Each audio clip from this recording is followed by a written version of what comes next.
Before the rifle, before the steamship, before any flag was planted in tropical soil, there was a tree. A single species of tree growing in the mountains of Peru, whose bark could do what no European army had managed for centuries: keep soldiers alive long enough to conquer. The history of quinine is not a medical story. It's the story of how empires won.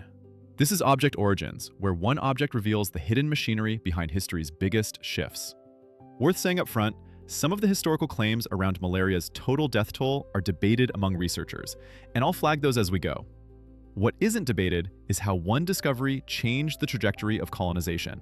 By the end of this, you'll understand why a bitter powder mattered more to the British Empire than any warship it ever built, and why the consequences are still measured in body counts today. For most of recorded history, the tropics were a wall.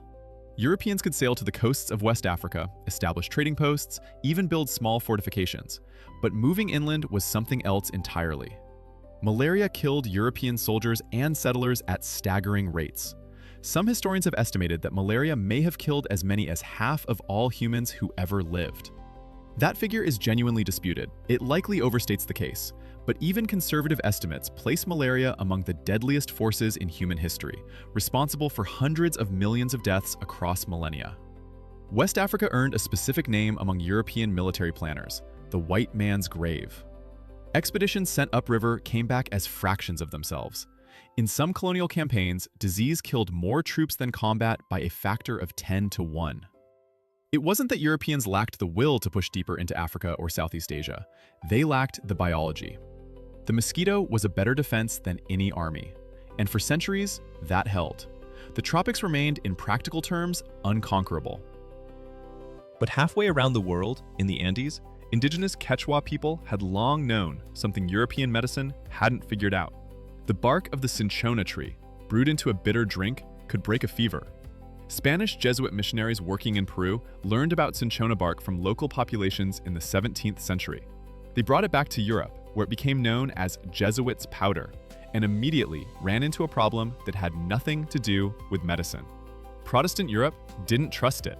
A Catholic cure, distributed by Jesuits during an era when religious wars were still reshaping the continent.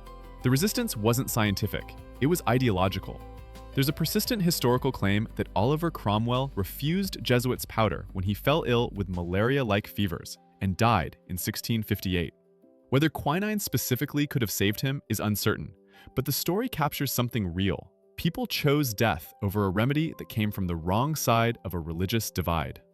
Eventually, the compound inside the bark, quinine, was isolated in the 1820s, and once it became a standardized, mass-produced drug rather than a suspicious foreign powder, everything shifted.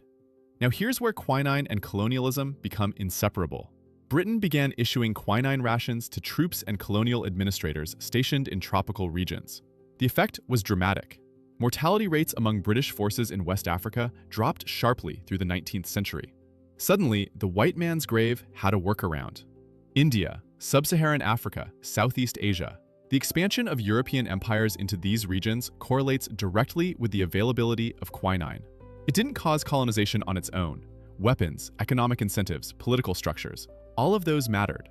But quinine removed the single biggest obstacle: the fact that Europeans kept dying before they could establish permanent control. And then there's the gin and tonic. British soldiers and officials in India were required to take their daily quinine dose dissolved in tonic water.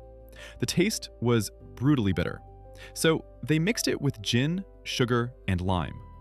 The gin and tonic origin story isn't a cocktail anecdote, it's a footnote to imperial medicine. Every gin and tonic is, historically, a malaria prophylactic. Meanwhile, the Dutch recognized what quinine was worth. They smuggled cinchona seeds out of South America and established massive plantations on Java. By the early 20th century, the Dutch controlled roughly 90% of the world's quinine supply. A single colonial power controlling access to the drug that made tropical colonization possible. That monopoly held until it didn't. In 1942, Japan invaded and occupied Java.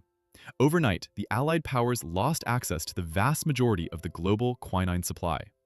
Troops fighting in the Pacific and Southeast Asian theaters were suddenly exposed to malaria with no reliable treatment.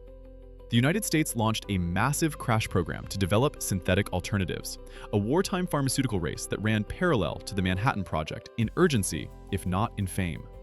That program eventually produced chloroquine and other synthetic antimalarials. The cinchona tree was no longer the only option. But the pattern it established, tropical medicine history as a tool of geopolitical control, didn't end. It just changed shape. Today, malaria still kills over 600,000 people every year. The overwhelming majority are children under 5, and the overwhelming majority of those deaths occur in sub-Saharan Africa. The disease that once kept European empires out of the tropics now persists most lethally in the regions those empires reshaped.